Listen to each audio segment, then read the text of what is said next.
And I guess just talk about the finals matchup, man. I guess just the matchup and just what you expect in general. Yeah. Oh Well, yeah. I know what you expect. I know what you expect. I know what you're gonna say. They're gonna get washed. It's gonna Cleveland's be gonna get washed according to you. it's gonna be a massacre. No, honestly, Massacre. my personal opinion is either you're right, it's gonna be a massacre, or it's gonna be a very long series. One of the two. But with the way LeBron has been playing outside of Game Three, with the way LeBron has been playing, I cannot discount that.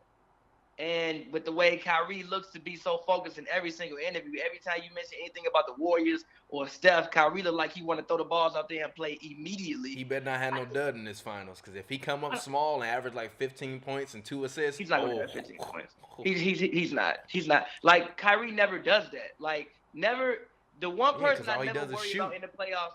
The one person I never worry about in the playoffs besides LeBron is Kyrie. Even like before Kyrie had played in his first playoffs, I never worried about Kyrie. Kyrie's a hooper. He gonna hoop. One thing I'm never worried about is him hooping. He Yeah, might shoot 8 for 30, but he gonna hoop. yeah, he gonna hoop. He not gonna be an actual point guard, but he gonna hoop. I mean, most point guards these days aren't actual point guards. Even Steph isn't an actual point guard. Well, He I averaged like disagree five with it. assists the I whole disagree playoffs, with bro. that. I disagree He with that. averaged like I five assists disagree the with whole that, bro. He playoffs, bro. gets so many Bro, other people wide open shots and he makes averaged great like 5 passes. assists the whole. Kyrie gives people wide open shots. Not the same way Sometimes, Steph no. does.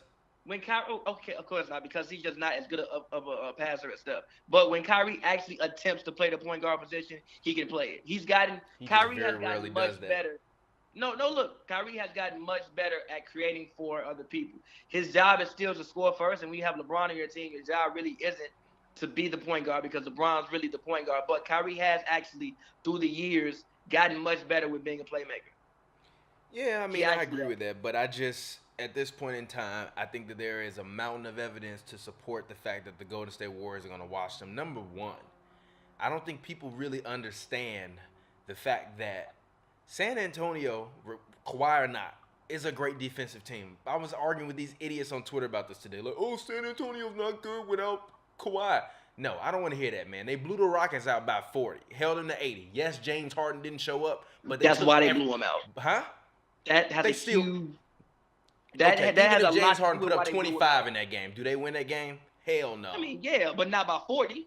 Yeah, but my point is, when the Spurs want to turn it on defense, they always turn it on. They have never not been a good defensive team since, honestly, this millennium, they have not been a bad defensive team at all.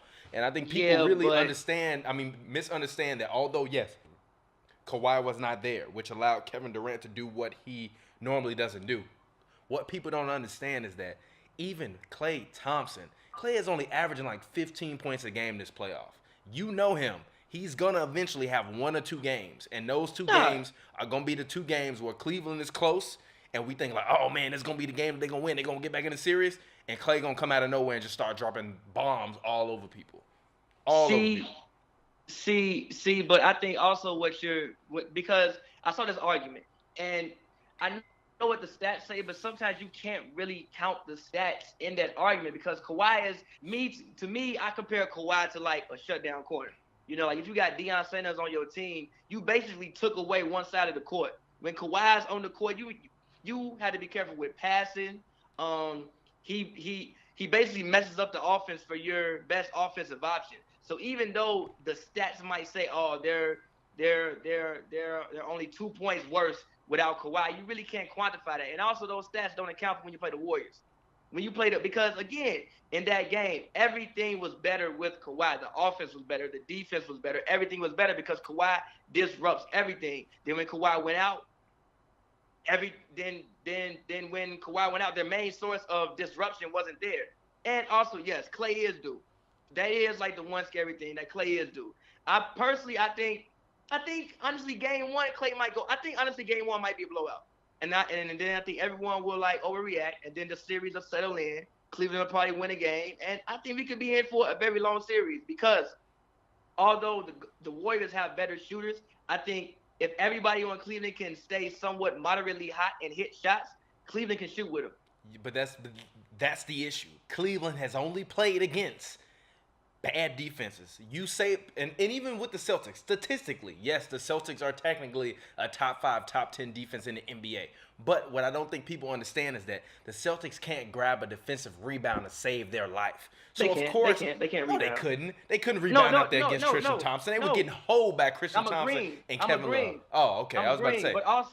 But also, what you're forgetting is the Warriors turn Tristan Thompson into Dennis Rodman every time they play. Yeah, but that was before they had Kevin. But that was before they had Kevin Durant. Like you Kevin had Durant not gonna help with rebounding yes, over no way, whoa, no, yes he does because of the fact that Harrison Barnes was there. I don't think people understand last year the Warriors went up 2-0 on the Cavs. They went up 2-1 on the Cavs. They went up 3-1 on the Cavs, and then they just choked it away, huh? Yeah. But you got Kevin fucking Durant out there on the team. And But last year you had Harrison Barnes in the corner taking those threes and not even mention them. I think I saw somebody tweet earlier today. I think a reporter asked Kevin Durant, like, "Are you going to make more shots than Harrison Barnes?" And Kevin Durant said, "What do you think?" Exactly, bro. Harrison Barnes total last finals. I saw a stat where he was like 2 of 15 from 3 and like 4 of 30 from the field in the last 2 games. That shit ain't happening with Kevin Durant out there on the floor. And they all ran out of gas at the end of the game in Game 7. I think having KD out there is gonna propel them forward. And the craziest part is the third best player on the team, a All NBA player, hasn't even played well in the playoffs. Klay is averaging 15 points a game. Klay is low key not the third best player on that team. By yes, the way. he is. Klay is easily the third best. Yes, he is. No, he's not. Draymond yes, is. he Draymond is. is. Yes, he is. No, he's the third. No. Nah, Klay does. No. Sorry, Draymond but is. no. Draymond brings way. No, look, listen. The Warriors could lose Klay and be perfectly fine. Literally, Klay could drop dead for this whole series, and they would be perfectly fine. If they lose Draymond, we got issues. If they lose Draymond, we got issues only for the simple fact that you need Draymond to hold down Kevin Love. But you also gonna ask Klay Thompson to get on the floor and hold and try to contain Kyrie and LeBron at the same time. Who?